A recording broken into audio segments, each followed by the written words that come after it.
Montaje de caldera. Denominamos caldera al elemento donde se realiza el intercambio de calor producido al fluido caloportador, que generalmente será agua.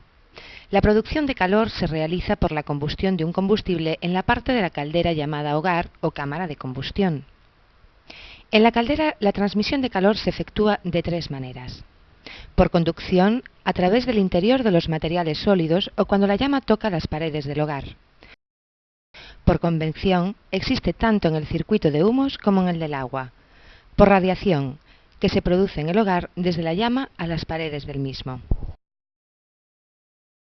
Tipos de calderas. Existen gran variedad de criterios de clasificación, pero nos vamos a centrar en los siguientes.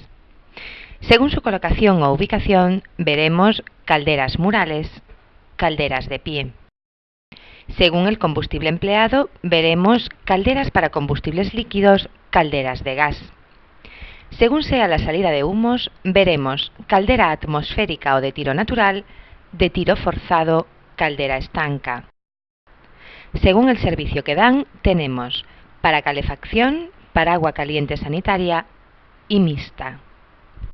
A continuación estudiaremos algunos de estos tipos. Esta es una caldera mural mixta de calefacción y agua caliente sanitaria, atmosférica de tiro natural. En ella diferenciamos termostatos de temperatura para ACS y para la calefacción. Controles para seleccionar si lo queremos usar para agua caliente, para calefacción o para las dos cosas a la vez. El interruptor de puesta en marcha y un selector de averías. Esta otra caldera es del mismo tipo, pero la tenemos seccionada en tres partes. Aquí vemos la plantilla de montaje donde diferenciamos la ida de la calefacción, la salida de ACS, entrada de agua fría y retorno de calefacción. También tenemos la bomba de recirculación del agua para el circuito de calefacción con su válvula de seguridad. Este es el llenado de circuito de calefacción. Aquí tenemos en el vaso de expansión un purgador automático, que en caso de que se crearan bolsas de aire en la instalación, se encargaría de extraer ese aire al exterior. En esta parte de la caldera diferenciamos otros componentes como es el cuerpo de gas con sus electroválvulas de apertura y de seguridad. La rampa de quemadores con sus quemadores en función del combustible que vayamos a utilizar. Electrodos de encendido o tren de chispa que producen el arco eléctrico para iniciar la combustión.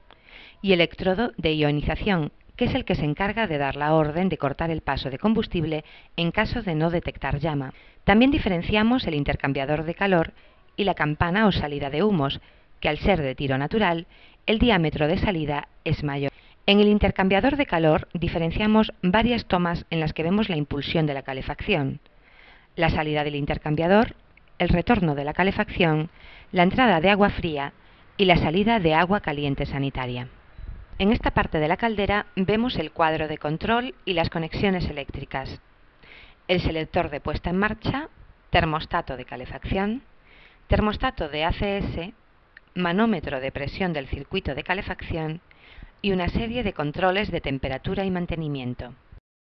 Esta otra caldera es mural estanca. La única diferencia con las anteriores es que en la estanca siempre hay un ventilador que fuerza la salida de humos y que esta salida la componen dos tubos concéntricos. Esto lo observamos perfectamente en el codo del tubo. Esta es una caldera de pie mixta, de calefacción y agua caliente sanitaria. Tiene un quemador de gasoil y un tubo de salida de humos de acero inoxidable. Esta otra caldera se diferencia de la anterior en que el combustible que utiliza no es líquido, sino gaseoso. Vemos el control de mandos.